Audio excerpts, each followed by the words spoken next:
Ambrose of Milan de Mysteriis, Episode 7. Hoc mysterium celebravit Christus in Evangelio ibidem, sicut legimus cum mutum cu raret et surdum.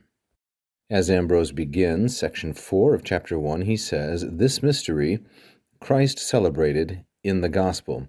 Now the ibid here is an abbreviation for ibidem, which means in the same place. It's ibi, as you can see, and idem, meaning same, so in the same place, and the most recent gospel that he referenced was the Gospel of Mark.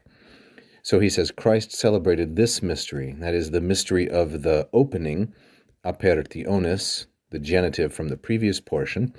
He celebrated that in the Gospel of Mark, just as we read, sicut legimus, cum mutum curaret et surdum, when he cured or healed the mute, mutum, and the deaf.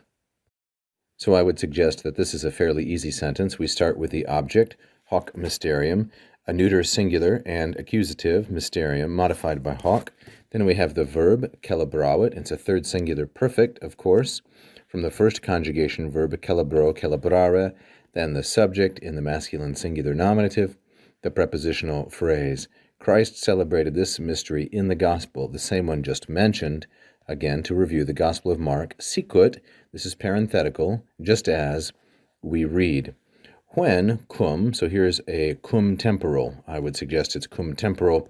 Maybe you could say it's a cum causal, because, but I think temporal probably. When he healed, curaret, here's a third singular, imperfect, subjunctive active, from the first conjugation verb curo, curare. When he healed or cared for, mutum et surdum. So both of these are masculine, singular, and accusative.